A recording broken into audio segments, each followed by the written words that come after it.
기쁨도 슬픔도 이것 또한 지나가리라.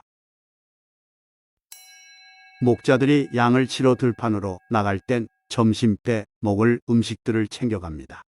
그런데 아무데나 놓아두거나 잘못 보관하면 어떤 짐승이 몰래 훔쳐갈지 모릅니다. 그래서 목자마다 즐겨 이용하는 은신처가 있게 마련입니다. 나무 안에 눈에 잘 띄지 않는 큰 구멍이 나 있다면 음식을 숨겨두기에 안성맞춤입니다.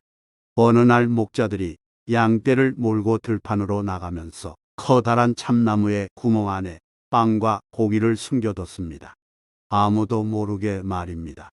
하지만 여우 한 마리가 몰래 숨어서 이 광경을 지켜봤습니다. 마침 여우는 며칠 굶어서 배가 고파 죽을 지경이었습니다. 배도 홀쭉해져 있었습니다. 목자들이 양떼를 몰고 사라지자 여우는 재빨리 참나무 구멍 안으로 들어갔습니다. 따끈따끈한 빵과 고기가 잔뜩 있었습니다. 너무 기뻐서 눈물이 날 지경이었습니다. 허겁지겁 모두 먹어 치웠습니다. 살면서 이렇게 운수대통한 날이 또 있을까 생각했습니다. 배가 부르자 기분이 좋고 살 것 같았습니다. 그러나 문제는 그 다음에 벌어졌습니다. 배가 불러 뚱뚱해진 탓에 참나무 구멍에서 나올 수가 없었던 겁니다. 목자들이 오기 전에 빨리 달아나야 했지만 불가능한 일이었습니다. 눈앞이 캄캄해졌습니다. 목자들이 자신을 발견하면 빵과 고기를 다 먹어 치운 걸 알고 화가 나서 두들겨 팰 게 분명했습니다. 점심 식사로 여우고기 바비큐를 해 먹을지도 모르지요. 시간은 자꾸 흘러가는데 묘안은 떠오르지 않았습니다. 점점 자포자기 상태가 되었습니다. 이대로 죽는구나. 이럴 줄 알았으면 다른 먹잇감도 찾아보는 건데 너무 약삭빠르게 살아왔던 것 같아. 착하게 살았더라면 좋았을 걸. 목자들에게 잡혀 처참하게 죽느니 스스로 목숨을 끊으면 어떨까? 그것도 나쁘지 않아. 여우는 이런 생각을 하며 소리내어 울었습니다. 때마침 지나가던 다른 여우가 그 울음소리를 들었습니다. 참나무에 가까이 다가가 보니 구멍 안에서 웬 여우가 울고 있었습니다. 왜 그렇게 슬피 우는 거요? 그리고 참나무 구멍 안에는 왜 들어가 있어? 배가 부풀어 오른 여우는 지나가는 여우에게 자초지종을 상세히 설명했습니다. 이야기를 다 듣고 난 지나가는 여우가 별것 아니라는 얼굴로 참나무 안에 있는 여우에게 말했습니다. 울 필요 없어. 아까 참나무 구멍 안으로 들어갈 때처럼 배가 꺼지길 기다리면 돼요. 시간이 해결해 줄 거란 말이요. 배가 홀쭉해지면 구멍에서 쉽게 나올 수 있을 거요. 조언을 마친 여우는 다시 제갈 길을 갔습니다. 참나무 안에 갇힌 배부른 여우는 울음을 멈추고 배가 빨리 꺼지도록 힘기기를 했습니다. 극단적인 생각까지 했던 얼굴에는 어느덧 근심이 사라진 채 옅은 미소만이 가득했습니다. 스스로 목숨을 끊기까지 우울장애. 살다 보면 누구나 힘든 일을 만납니다. 그럭저럭 견디거나 눈 딱 감고 참을 수 있으면 다행인데 어디에도 출구가 보이지 않고 희망의 불빛이라곤 한 줄기도 찾아볼 수 없을 만큼 캄캄한 상황에 맞닥뜨릴 때가 있습니다. 이제 정말 끝이구나 생각되는 순간입니다. 환란의 거센 파도가 나를 마구 집어삼키고 있다고 여겨질 때 그만 죽고 싶은 마음이 생깁니다. 아니, 죽을 수도 있겠다는 생각이 듭니다. 이유는 수십, 수백 가지가 넘습니다. 정말 죽을 정도로 힘들어. 더는 내가 할 수 있는 게 아무것도 없어. 이런 말이 저절로 입에서 튀어나옵니다. 이 절제절명의 순간에 모든 걸 포기하고 자신을 놔버리면 정말 극단적인 선택으로 이어집니다. 우리나라는 세계 어느 나라보다 자살률이 높습니다. 연령표준화 자살률은 경제협력개발기구 회원국 중에서 압도적인 1위입니다. 연령대를 살펴보면 10대부터 30대까지의 사망 원인 1위가 자살입니다. 젊은이들의 자살이 왜 이렇게 늘어나는 걸까요? 10대는 입시 스트레스와 가정불화, 20대는 취업난과 미래에 대한 불확실성, 30대는 이혼 등 가정 문제와 사회적 부적응 등이 주요 원인으로 꼽힙니다. 정말 심각한 국가적 문제가 아닐 수 없습니다. TV나 신문을 보면 유명인들이나 고위직 인사들의 자살이 심심치 않게 보도됩니다.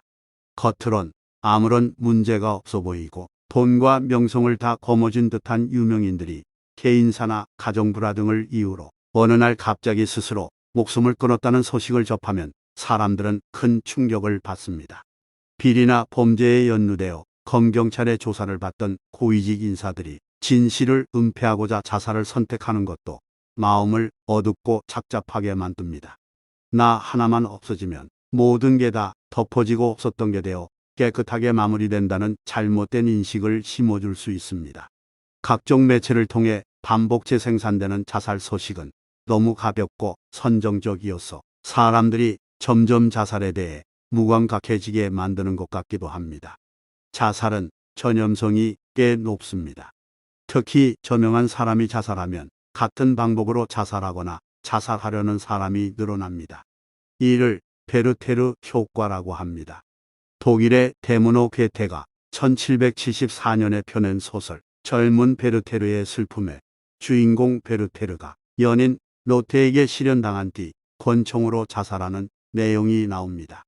이후 소설 속 베르테르의 자살을 모방한 자살이 전 유럽으로 확산되어 권총 자살이 폭발적으로 늘어났습니다.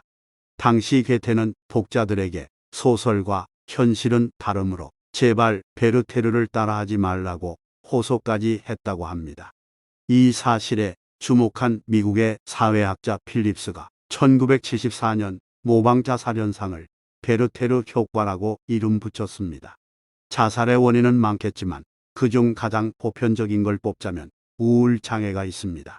우울장애가 있는 사람의 경우 자살에 관한 생각이 건강한 사람에 비해 급격히 증가합니다. 여기에 스트레스나 음주 등이 겹치면 위험도는 더 올라갑니다. 연구에 따르면 자살한 사람을 상대로 심리적 부검을 하면 75%가 우울장애라고 합니다. 자살을 시도한 사람의 우울장애를 적극적으로 치료하면 자살 재시도 비율을 80% 가까이 줄일 수 있습니다. 자살과 우울장애가 밀접한 관련이 있는 것입니다. 평상시라면 내 선택지에 없어야 할 자살이 내 선택지로 들어왔다는 건 나를 둘러싼 모든 상황에 절망감을 느끼도록 만드는 병적 상태, 즉 우울장애와 관련이 있다는 겁니다.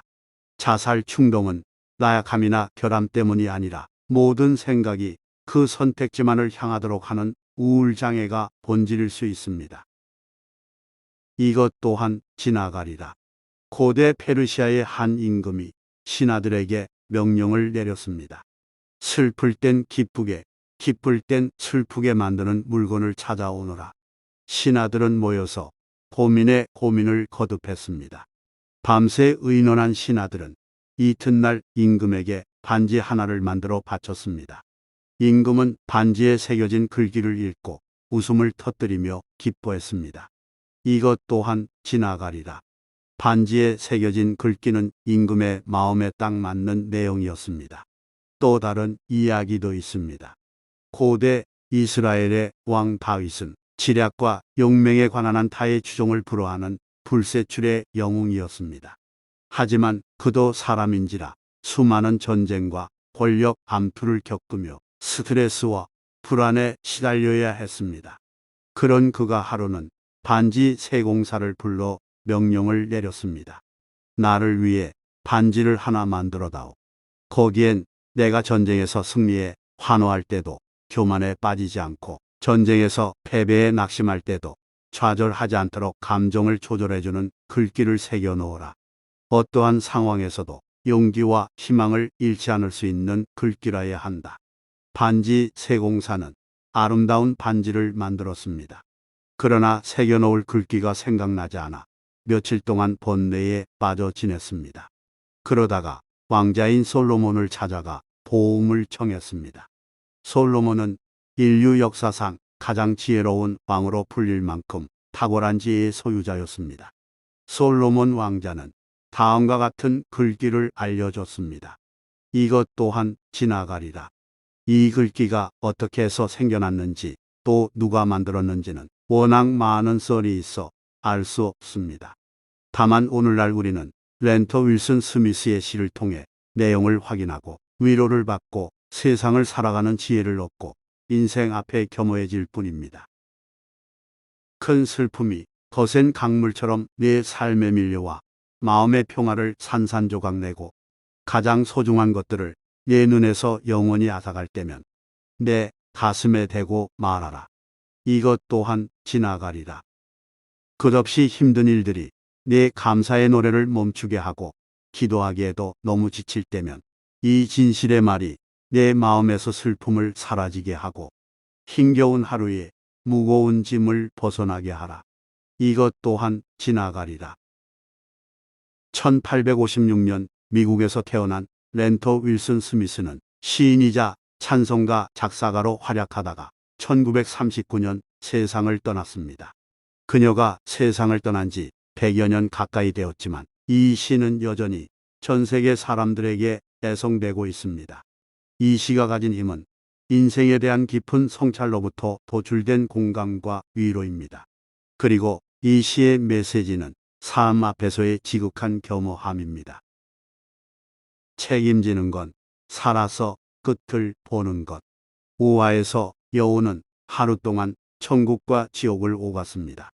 참나무에 난 구멍 안으로 들어가 목자들이 숨겨놓은 빵과 고기를 실컷 먹을 땐 천국에 온 기분이었을 겁니다.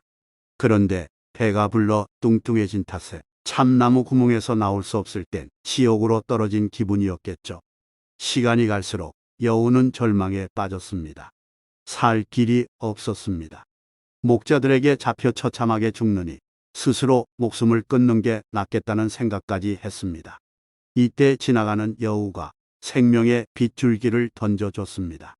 배가 꺼지길 기다렸다가 배가 홀쭉해졌을 때 구멍에서 나오면 된다는 것이었습니다. 시간이 해결해 줄 거란 말입니다. 이것 또한 지나간다는 이야기였습니다. 아무리 괴롭고 힘들어도 그 또한 지나갑니다. 인생이란 시간을 견뎌내는 겁니다. 환희와 기쁨, 명예와 영광이 온통 내 것 같아도 그 또한 지나갑니다. 인생에서 영원한 건 없습니다. 올라갈 때가 있으면 내려올 때가 있고 쉴 때가 있으면 펼 때가 있습니다. 자살은 끝이 아닙니다. 궁극의 해결책도 아닙니다. 사랑하는 가족과 친구, 나아가 사회 전체에 깊은 상처를 남기는 일입니다. 자살은 어려운 상황으로부터 빠져나가는 대응 방안이 아니라 주변 사람과 자기 자신에게 더 괴롭고 힘든 결과를 남기는 가장 무책임한 극단적 선택일 뿐입니다.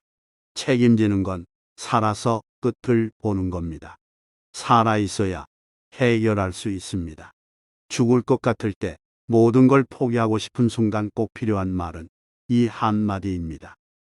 이것 또한 지나가리라. 여기까지 원앤원 북스 출판사의 도서 삶의 자극제가 되는 발칙한 이솝 우화의 일부를 발췌하여 소개하였습니다. 이솝 우화는 고대 그리스의 이야기꾼인 이솝에 의해 만들어진 단편 소설 모음입니다. 우화들 속에는 동물과 자연적인 요소들을 사용하여 도덕적인 교훈과 실제적인 지혜를 전달하고 있습니다. 작가는 짧은 이야기 속에 인생의 애환과 각축 그리고 인간 심리의 온갖 작동들이 함축적으로 담겨 있기 때문에 이솝 우화라는 고전을 통해 현대인들에게 심오한 삶의 지혜와 교훈을 전달하고자 이 책을 저술하게 되었습니다. 내 마음의 주인이고 싶을 때, 좀 더 성숙한 어른이고 싶을 때, 복잡한 마음을 홀가분하게 하고 싶을 때 읽기 좋은 도서, 삶의 자극제가 되는 발칙한 이솝 우화를 정독해 보시는 걸 추천드립니다.